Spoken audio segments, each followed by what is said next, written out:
আসসালামু আলাইকুম। রুনার রান্নাঘর ইউটিউব চ্যানেলের পক্ষ থেকে সবাইকে শুভেচ্ছা ও ভালোবাসা।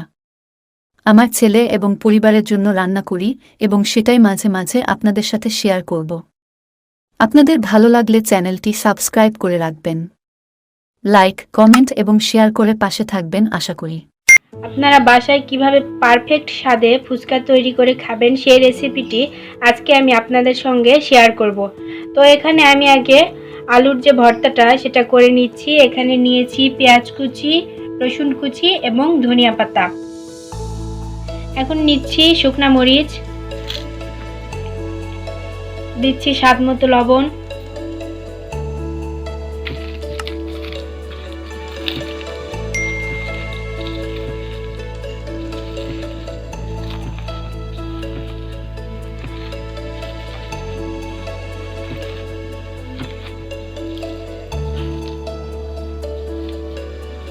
এখন দিব সরিষার তেল পরিমাণ মতো,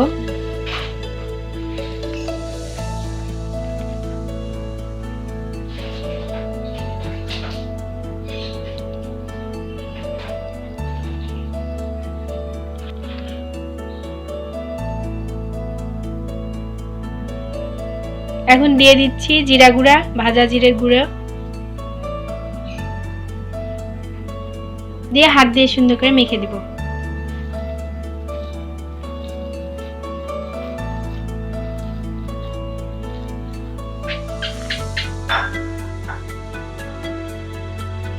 আমি এখানে তেঁতুলটা আগে থেকে পানি দিয়ে ভিজিয়ে রেখেছিলাম তেঁতুলের টক করার জন্য।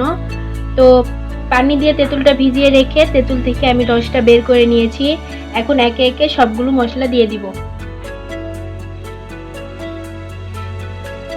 প্রথমে আমি দিয়ে দিচ্ছি বিট লবণ অল্প করে,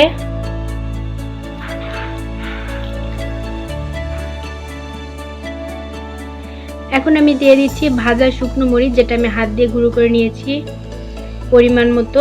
আর টকে একটু ঝালের পরিমাণটা বেশি না হলে ভালো লাগে না টকটা খেতে। এখন দিচ্ছি স্বাদ মতো লবণ,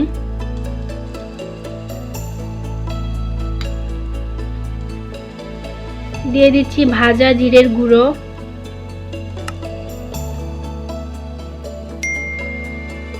সবগুলো উপকরণ আমি এখন ভালো করে হাত দিয়ে মিশিয়ে নেব।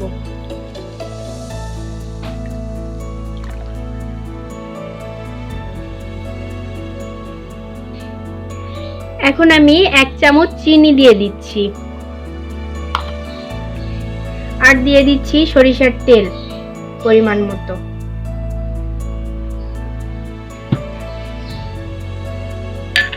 এগুলো এখন ভালো করে মিশিয়ে নিলেই রেডি আমার ফুচকার জন্য টক। তেঁতুল দিয়ে আমি টকটা বানিয়েছি। এখন আমি বাজার থেকে কেনা ফুচকাগুলো ভেজে নিব।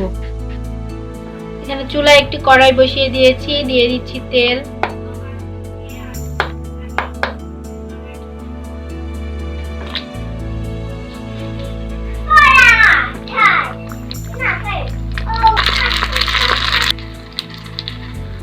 এখন আমি 2টা সেদ্ধ ডিম একটি গ্রেটারের সাহায্যে গ্রেট করে নিব।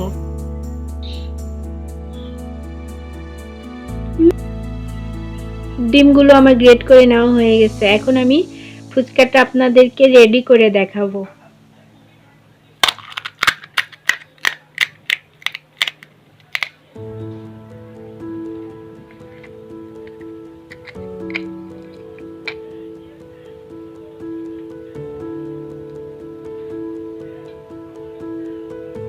শসা কুচি,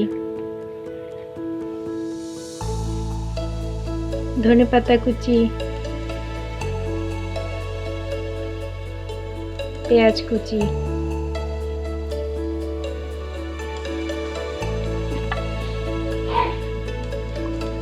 গ্রেট করে নেওয়া ডিম।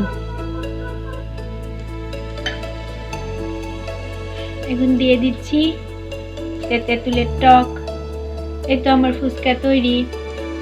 তো এই তো আমার ফুচকাগুলোর ফাইনাল লুক। তো আমার এই ভিডিওটি যদি আপনাদের ভালো লেগে থাকে তাহলে অবশ্যই আমার চ্যানেলটি সাবস্ক্রাইব করে দিবেন আর পাশে থাকা বেল বাটনটি প্রেস করে দিবেন। আল্লাহ হাফেজ। আমার ভিডিওটি কেমন হয়েছে কমেন্ট করে জানাবেন। আল্লাহ হাফেজ।